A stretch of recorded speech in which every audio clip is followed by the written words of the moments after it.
Getting chairs out. Making room for all our stuff. Hey guys, it's demo day.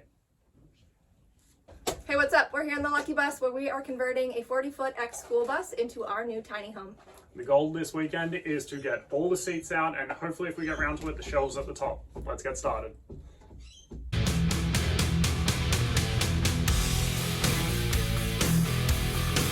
Okay, so that strategy didn't exactly work. To remove the seats, we started on the inside of the bus.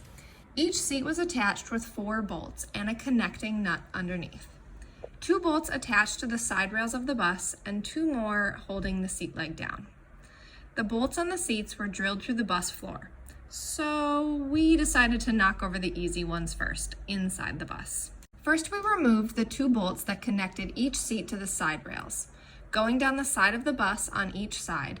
One person underneath the seat holding the nut tight with a wrench and the other unscrewing the bolt from the top. If you don't have someone holding the nut tightly in place when you try to unscrew the bolts will just spin in place and nothing at all will happen. Using this method, they all came out very smoothly, and we were happy that it only took about 20 minutes to remove all of the side rail bolts from all 26 seats. All right, come on in. We got all hands on deck, got seats all loose on this side, and I'm about to work on this side with Justin here.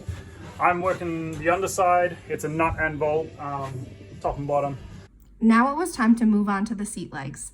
These were the last bolts holding the seats in place. Using the same system we did to remove the bolts from the rails inside the bus, Ben held the nut tight from underneath, and then Justin unscrewed the bolt from inside the bus. But luckily, most of them were accessible through the large through bins that span the length of the bus underneath. So I got all the easy ones done, the ones that I can actually lay down, but to get the rest of them, I'm gonna have to go under there, I guess. This is how I get to under the bus. Around here. Oh, there's a kid following me. She's gonna get upset because I'm gonna close the gate. Alright, she's distracted by a doggy dog. Alrighty, now we can get under the bus. Funnel webs? Hopefully not. Probably. Alrighty, first time under the bus.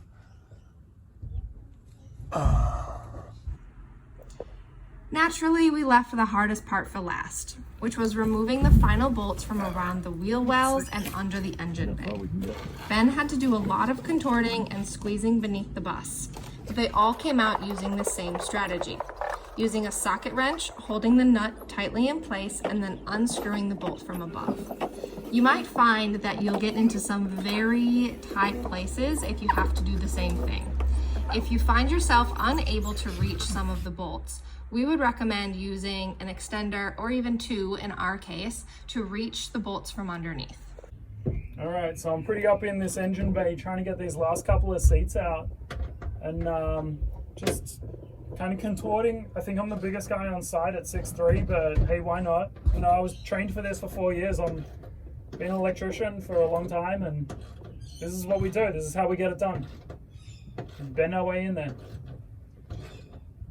Okay. You can live there while I climb out of here. Oh, man.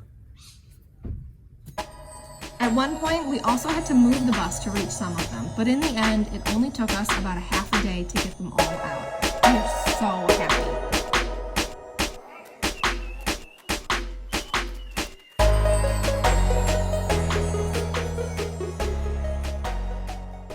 Getting wrapped up from day one, and it's been a very productive day. We ticked all of the boxes that we were trying to do, plus more. The roof is down on top of everything else, and it's only day one. I thought that was going to take us 2 days, so very excited with that. If you guys like this video, give us a thumbs up. Love it if you could subscribe, and we'll see you in the next video. Thanks for watching.